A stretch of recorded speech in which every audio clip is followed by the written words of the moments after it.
నమస్తే welcome to be digital news ముందుగా headlines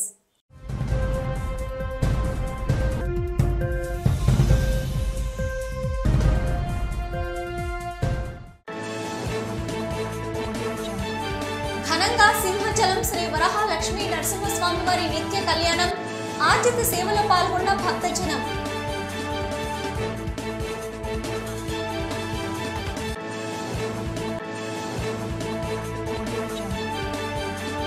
GVMC commissioner గా బాధ్యతలు చేపట్టిన సంపత్ కుమార్ విశాఖలో ఉన్న సమస్యలపై తనకు పూర్తి అవగాహన ఉందని స్పష్టం చేసిన జీవీఎంసీ కమిషనర్.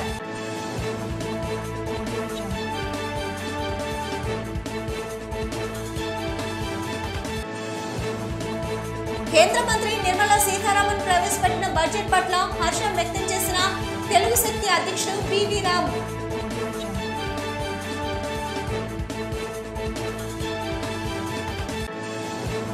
మరో 3 రోజుల పాటు వర్షాలుంటాయని స్పష్టం చేసిన వాతావరణ అధికారులు తీరం వెంబడి బలమైన ఈదురుగాలులు వీచే అవకాశం.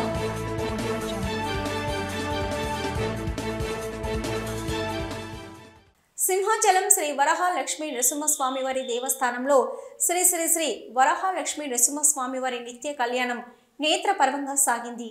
ఆర్జిత సేవల్లో భాగంగా ఉత్సవమూర్తి గోవిందరాజస్వామిని ఉభయ దేవేర్లతో మండపంలో అధిష్ఠింపచేశారు.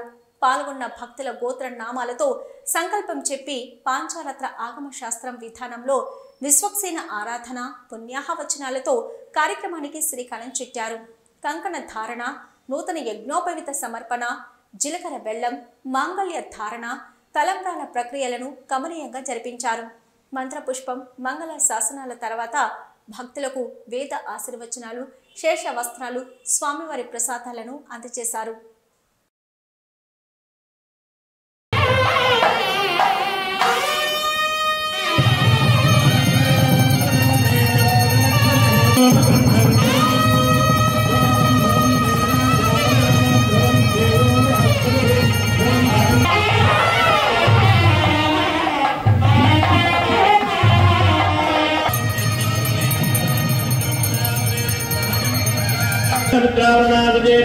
శ్రీ శ్రీ శ్రీ వరహాలక్ష్మీ నరసింహస్వామి వారి దివ్య కళ్యాణ మహోత్సవ.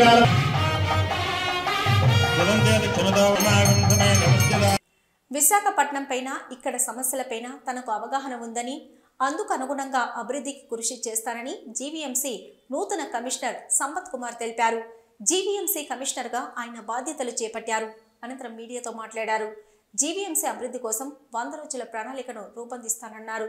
విశాఖ మహానగరపాలక సంస్థలో సమస్యల పరిష్కారానికి ప్రజాప్రతినిధులు, విశాఖపట్నం, అనకాపల్లి జిల్లాల కలెక్టర్లు, జీవీఎంసీ అధికారులు సమన్వయంతో పనిచేస్తానని చెప్పారు.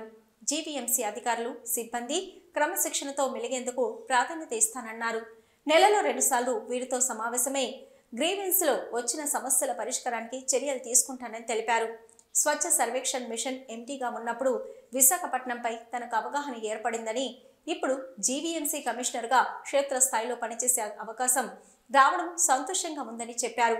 దేశంలోనే విశాఖకు విశిష్ట గుర్తింపు ఉందని, ఈ మహానగరం మరింత అభివృద్ధి గుర్తింపుతో పాటు అభివృద్ధి చెందేలా కృషి చేస్తానని పేర్కొన్నారు. ప్రభుత్వం చాలా చక్కటి అవకాశం ఇచ్చింది. గౌరవ ముఖ్యమంత్రి గారు జీవీఎంసీ కమిషనర్గా నన్ను ఇక్కడ అపాయింట్ చేసినందుకు ముందుగా కృతజ్ఞతలు తెలియజేసుకుంటూ, ఇక్కడ జీవీఎంసీకి సంబంధించినటువంటి పరిస్థితులు కొంత నాకు స్వచ్ఛాంధ్ర కార్పొరేషన్ ఎండీగా పనిచేసినప్పుడు కొంతవరకు తెలుసు. అందమైనటువంటి నగరం, ఇక్కడ ప్రజలు చాలా చక్కగా ఉంటారు. ఇప్పుడున్న మన భారతదేశంలో స్వచ్ఛ సర్వేక్షణ్ యొక్క ర్యాంకింగ్లో వైజాగ్ నగరం చాలా ఎక్కువ ప్రతిభ చూపించాల్సినప్పటికీ కూడా లెగసీ వేస్ట్ ఉండడం వల్ల ఇక్కడ మనం ర్యాంకింగ్లో కిందకు ఉన్నప్పటికీ కూడా నేను చూసినటువంటి అనేక నగరాల్లో మన నగరం చాలా అందమైనటువంటి నగరం, చాలా శుభ్రమైనటువంటి నగరం.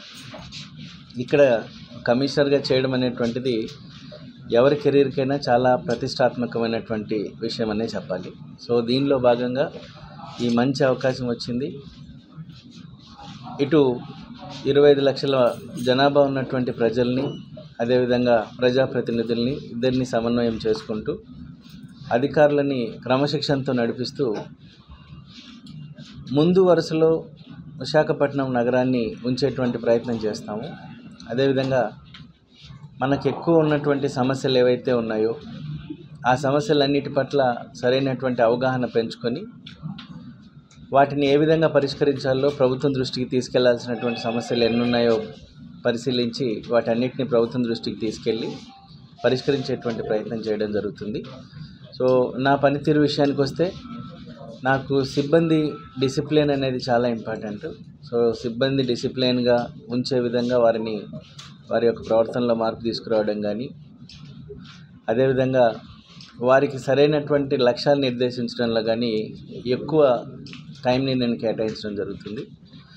నాకైతే ఉన్నటువంటి ఒకే ఒక లక్ష్యం ఒక రెస్పాన్సివ్ సివిక్ బాడీగా విశాఖపట్నాన్ని మార్చడం. సో దానిలో భాగంగా మొదటగా ఒక 100 రోజుల ప్రణాళిక తీసుకొని ఆ ప్రణాళికని ముందుకు నడిపించేటందుకు నా వంతు కృషి చేయడం కోసం ఒక ప్లానింగ్ అనేది చేసుకొని మళ్ళీ తిరిగి మేము ముందుకు రావడం జరుగుతుంది. సో ఆ లక్ష్యాలని నెరవేర్చే దిశగా ముందుకెళ్తాము. ప్రభుత్వం చేపట్టినటువంటి అనేక రకాల ప్రాజెక్టులు వివిధ దశల్లో ఉన్నాయి. వాటిని కూడా ముందుకు తీసుకెళ్లేటువంటి ప్రయత్నం చేస్తాం. ఇక్కడ ఉన్నటువంటి ప్రజలకు కూడా ఒక నిర్ణీతమైనటువంటి సమయం, ఏదైతే మా సీనియర్లు నా ముందు పనిచేసినటువంటి వారు సమయాన్ని కేటాయించారో ఆ సమయంలో ప్రజలకు అందుబాటులో ఉండటం, అదేవిధంగా ప్రజాప్రతినిధులకి అందుబాటులో ఉండటం. అయితే నిర్దేశిత సమయాన్ని కేటాయించుకోవడం వల్ల మాకు ఎక్కువ ఫీల్డ్లో పనిచేసేటువంటి అవకాశం ఉంటుంది. అదేవిధంగా సిబ్బంది కూడా ఒక నిర్ణీతమైనటువంటి టైం ఇవ్వటం. ఎందుకు రోజు గ్రీవెన్సెస్ అన్నీ వస్తూ ఉంటారు. అలా కాకుండా ఒక నెలలో ఒక 2 రోజుల్లో 3 రోజుల్లో వాటిని కంప్లీట్గా వాళ్ళకే టైం కేటాయించి అప్పటికప్పుడు వాళ్ళ సమస్యలు ఏమైనా పరిష్కరించేటువంటి అవకాశం ఉంటే ఆ సమస్యల్ని పరిష్కరించే విధంగా ఒక ప్రణాళిక చేసుకోవడం జరుగుతుంది. సో దట్ సిబ్బంది ఆఫీస్ చుట్టూ ఎక్కువ తిరగకుండా వారి యొక్క విధుల్లో వాళ్ళు ఉండేటువంటి అవకాశం ఉంటుంది. అదేవిధంగా మాకు ప్రెస్కి కూడా ఏదైనా బ్రీఫింగ్స్ అనేటివి క్రమంగా వచ్చే విధంగా ఒక వ్యవస్థను ఏర్పాటు చేసుకుంటాం. సో దట్ మనం రెగ్యులర్గా మీట్ అవుతాం ఒక డెడికేటెడ్ టైంలో. సో దట్ అన్నెసరీ మనకు నా కోసం మీరు వెయిట్ చేయకుండా, మీకోసం నేను వెయిట్ చేయకుండా ఉండే విధంగా ఒక వ్యవస్థను ఏర్పాటు చేసుకుని ఒక క్రమశిక్షణతో ముందుకెళ్ళేటువంటి ప్రయత్నం చేస్తాం. ఏవైనా ఉన్నట్లయితే ఫీడ్బ్యాక్ మెకానిజంని మీ వైపు నుంచి తీసుకోవడానికి ప్రయత్నం చేస్తాం. సో అదేవిధంగా అందరూ ప్రజాప్రతినిధుల్ని ఇక్కడ జిల్లా కలెక్టర్ గారితో సహా, అదేవిధంగా పక్క జిల్లా అయినటువంటి అనకాపల్లి కలెక్టర్ గారితో, ఇక్కడున్న సీనియర్ అధికారులందరితో సమన్వయం చేసుకుని ముందుకెళ్లే విధంగా ప్రయత్నం చేస్తాను. ఈ అవకాశం ఇచ్చినటువంటి గౌరవ ముఖ్యమంత్రి గారికి మరొకసారి ధన్యవాదాలు తెలియజేసుకుంటూ ముగిస్తున్నాను. Thank you. కూలి పనుల కోసం వెళ్లి ప్రమాదంలో ఇరుక్కొని ప్రాణాలు దక్కించుకున్న ఘటన విశాఖలో చోటు చేసుకుంది. జీవీఎంసీ 5వ వార్డు కొమ్మాది స్వయం కృషి నగర్ కొండవాల ప్రాంతంలో గుండాల సురేష్ ఇంటి సెప్టిక్ ట్యాంకు వద్ద గత 5 రోజులుగా కురుస్తున్న వర్షానికి మట్టి పెళ్లెలు జారిపోవడంతో వాటిని సరిచేసి దాని దగ్గర పిల్లర్స్ ఏర్పాటు కోసం గోడ కడుతూ ఉండగా పక్కన ఉన్న కొయ్యల సూర్యదేవుడు ఇంటి ప్రహరీ గోడ పూర్తిగా కూలి అక్కడ పనిచేస్తున్న నడిపెల్లి శంకర్రావు, గొట్టాడ గణేష్లపై మట్టి పెళ్లెలు పడ్డంతో శంకర్రావు బయటపడగా గణేష్ మోకాళ్ళలోతు మట్టిలో కూరుకుపోయాడు. అదృష్టవశాత్తు ప్రాణాపాయం లేకుండా బయటపడడంతో అంతా ఊపిరి పీల్చుకున్నారు. వారిని స్థానిక ఆసుపత్రికి తీసుకెళ్లి ప్రథమ చికిత్స అందించారు. జనసేన పార్టీ విశాఖ నగర అధ్యక్షులు, దక్షిణ నియోజకవర్గం శాసనసభ్యులు వంశకృష్ణ శ్రీనివాస్ తొలిసారిగా అసెంబ్లీలో ప్రసంగించారు. నగర పరిధికి సంబంధించిన దక్షిణ నియోజకవర్గానికి సంబంధించిన పలు అంశాలను అసెంబ్లీలో ప్రస్తావించారు. గత ప్రభుత్వ హయాంలో రోడ్లు, డ్రైనేజీ వ్యవస్థను నాశనం చేసిందని, వీలైనంత త్వరగా డ్రైనేజీ వ్యవస్థ సమస్య పరిష్కరించాలని, అదేవిధంగా యూజీడీ సమీక్ష నిర్వహించాలని పురపాలక శాఖ మంత్రిని కోరారు. వర్షాకాలం రావడంతో దక్షిణ నియోజకవర్గంలో డ్రైనేజీ సమస్యలు పునరావృతం అవుతున్నాయని ఈ సందర్భంగా తెలియజేశారు. చిన్న వర్షాలకి దక్షిణ నియోజకవర్గంలో చాలా ప్రాంతాలు మునిగిపోతున్నాయని, డ్రైనేజీ వ్యవస్థను ఆధునీకరించాలని కోరారు. నియోజకవర్గ ప్రజలకు కూడా ప్రత్యేకంగా ధన్యవాదాలు అధ్యక్ష. విశాఖపట్నం సిటీ అన్నది ఒక బ్యూటిఫుల్ సిటీ అధ్యక్ష. గత ప్రభుత్వం ఈ సిటీని పూర్తిగా నిర్లక్ష్యం చేస్తూ ముఖ్యంగా రోడ్లు, యూజీడీ వ్యవస్థని సర్వనాశనం చేశారు అధ్యక్ష. వీటన్నిటి దృష్టిలో పెట్టుకొని ఇవాళ మంత్రి గారికి అడగడం జరుగుతూ ఉంది. గత ప్రభుత్వం మీకు అందరూ తెలిసిన విషయమే అధ్యక్ష, రుషికొండ ప్యాలెస్, లేకపోతే తనకు సొంతంగా ఆదాయ వనరుల మీద మనసు పెట్టారు తప్ప విశాఖపట్నాన్ని కనీసం అభివృద్ధికి నోసుకోకుండా ఇవాళ అడ్డుకున్నది ఆ ప్రభుత్వం అధ్యక్ష. నేను మీ ద్వారా మంత్రి గారికి కొన్ని అడుగుతా ఉన్నా అధ్యక్ష. ముఖ్యంగా విశాఖపట్నం సౌత్ నియోజకవర్గం అన్నది దాదాపుగా బ్రిటిష్ కాలం నాటి వ్యవస్థ ఉంది అధ్యక్ష అక్కడ. ఎందుకంటే మొత్తం కూడా ఓల్డ్ సిటీ అధ్యక్ష. అక్కడ అండర్ గ్రౌండ్ డ్రైనేజ్ వ్యవస్థ మొత్తం చిన్న చిన్న వర్షాలు పడినా కూడా పూర్తిగా అక్కడ బ్లాక్ అయిపోయి ఆ వాటర్ అంతా కూడా ఇళ్లలోకి వెళ్ళిపోతుంది అధ్యక్ష. ఒక పక్క పోర్టు కాలుష్యం, మరో పక్క ఈ వాటర్తో చాలా వ్యవస్థలు ఆ యూజీడీ వ్యవస్థ అస్తవ్యస్తంగా ఉంది అధ్యక్ష. నేను అడుగుతా ఉన్న అధ్యక్ష మంత్రి గారికి మీ ద్వారా ఎన్ని ఎస్టీపీలు ఉన్నాయి ప్రజెంట్ ఇవాళ విశాఖపట్నంలో, వాటిని మెయింటెనెన్స్ ఆపరేషన్ జరుగుతుందా, ఆ ఎస్టీపీలు సామర్థ్యం ఇప్పుడు వస్తున్నటువంటి మురికి నీరుకి సరిపోతుందా? ఇప్పుడు వాళ్ళు ఇచ్చినటువంటి ఫిగర్స్ అధ్యక్ష దాదాపుగా 14 లక్షల జనాభాకు అంటే 16% పూర్తి అవుతుంది అయిందని చెప్పేసి మంత్రి గారు చెప్తారు అధ్యక్ష. దాన్ని ఒకసారి వెరిఫై చేయాలని నేను కోరుకుంటున్నాను అధ్యక్ష. అలాగే ఇది ఎన్ని రోజుల్లో కంప్లీట్ చేస్తాం అన్నది చాలా ముఖ్యమైన ప్రశ్న అధ్యక్ష. అనుకున్న ఎన్ని రోజుల్లో అవుతుంది, దీనికి ఇంకేమైనా ప్రత్యేకమైన చర్యలు చేపట్టారా, ఇంకేమైనా కొత్త ఎస్టీపీలు పెడుతున్నారా అని దీని మీద మంత్రి గారిని అడుగుతున్నా అధ్యక్ష.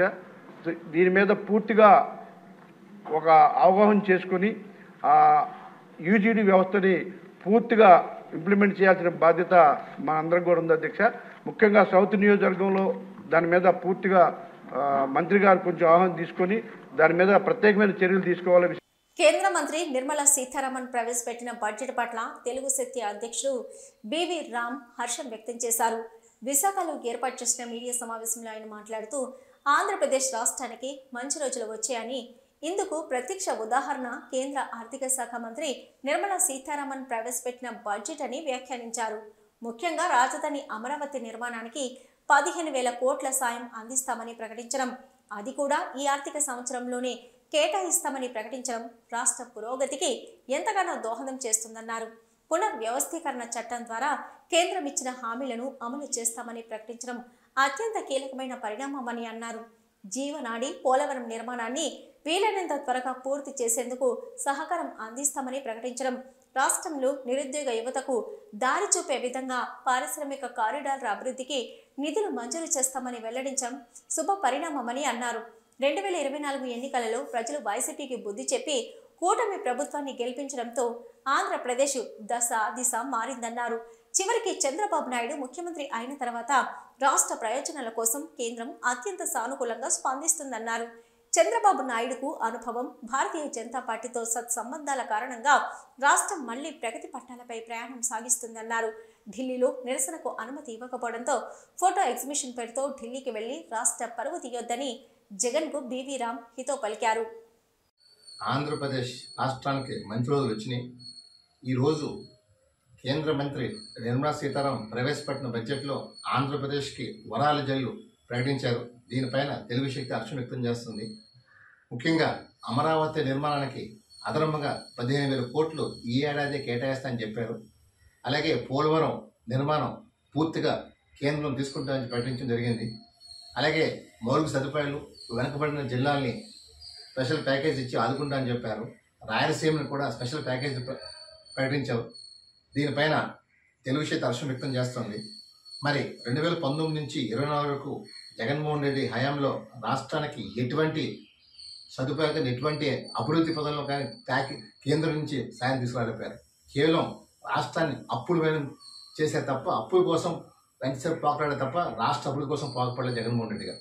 మరి ఈరోజు జగన్మోహన్ రెడ్డి గారు ఢిల్లీ వెళ్ళి ధర్నా చేస్తానని ఫోటో ఎగ్జిబిషన్ ప్రదర్శన చాలా విడ్డూరంగా ఉంది. ఇప్పటికైనా ఆలోచన విరుచుకుని చెప్పి తెలుగు శక్తి కోరుతుంది. ఈరోజు రాష్ట్ర పరువుని మంట కలపొద్దని, పరువు తీయొద్దని చెప్పి జగన్ మరోసారి హితువు పలుకుతున్నారు. మరి ఈవేళ చంద్రబాబు నాయుడు గారు రాగానే 2 నెలలు కూడా జారలేదు, 50 రోజులు కూడా పాలన పూర్తి కాలేదు. అప్పుడే కేంద్రం నుంచి సత్సంబంధాలతో కేంద్రం నుంచి రాష్ట్రానికి తెచ్చుకొని రాష్ట్రాన్ని ప్రతిపత్తులు నడిపించాలని చెప్పి విశాఖ జిల్లా చినగదిలి పరిధిలో ఉన్న ఈవీఎం గోదాంలను జిల్లా కలెక్టర్ ఎంఎన్ హరీందర్ ప్రసాద్ తనిఖీ చేశారు. నెలవారీ తనిఖీలలో భాగంగా వివిధ పార్టీల ప్రతినిధులు స్థానిక అధికారులతో కలిసి గోదాములను సందర్శించారు. అక్కడ పరిస్థితిని గమనించారు. సీసీ కెమెరాల పనితీరును పరిశీలించారు. భద్రతాపరమైన చర్యలు పటిష్టంగా చేపట్టాలని, అప్రమత్తంగా ఉండాలని అక్కడి అధికారులను ఆదేశించారు. అనంతరం అక్కడ లాగ్ బుక్లు సంతకం చేశారు. ఆయన వెంట వివిధ పార్టీల నేతలు, జిల్లా రెవెన్యూ అధికారి K Mohan Kumar, RTO Hussain Saheb, election cell అధికారులు, స్థానిక రెవెన్యూ అధికారులు ఆయన వెంట ఉన్నారు. ఒడిశా తీర ప్రాంతంలో ఏర్పడిన అల్పపీడనం ఛత్తీస్గఢ్ మీదుగా కొనసాగుతుంది. అల్పపీడన ప్రభావం ఉపరితల ద్రోణి కారణంగా ఆంధ్రప్రదేశ్ యానంలో మరో 3 రోజులు వర్షాలుంటాయని వాతావరణ శాఖ అధికారులు తెలిపారు. కోస్తాంధ్రలోని పలు జిల్లాలలో తేలికపాటి నుంచి మోస్తరు వర్షాలుంటాయని, 1-2 చోట్ల ఉరుములు మెరుపులతో కూడిన వర్షాలు పడతాయని, తీరం వెంబడి బలమైన ఈదురుగాలులు వీచే అవకాశం ఉందని, మత్స్యకారులు వేటకు వెళ్లొద్దని హెచ్చరించారు. అటు రాయలసీమ జిల్లాలోనూ తేలికపాటి నుంచి మోస్తరు వర్షాలుంటాయని వాతావరణ శాఖ అధికారులు సూచించారు. డిజిటల్ న్యూస్ ముగించే ముందు హెడ్లైన్స్ మరొకసారి.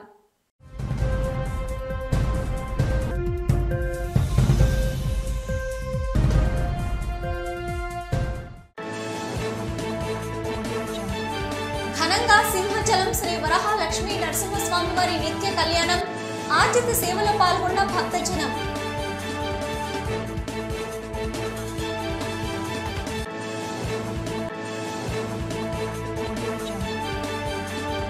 ఈవీఎంసీ కమిషనర్ గా బాధ్యతలు చేపట్టిన సంపత్ కుమార్, విశాఖలో ఉన్న సమస్యలపై తనకు పూర్తి అవగాహన ఉందని స్పష్టం చేసిన జీవీఎంసీ కమిషనర్.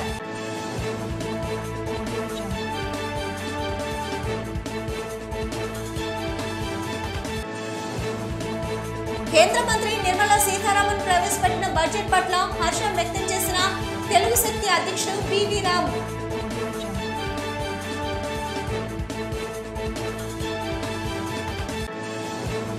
మరో 3 రోజుల పాటు వర్షాలుంటాయని స్పష్టం చేసిన వాతావరణ అధికారులు, తీరం వెంబడి బలమైన ఈదురుగాలులు వీచే అవకాశం.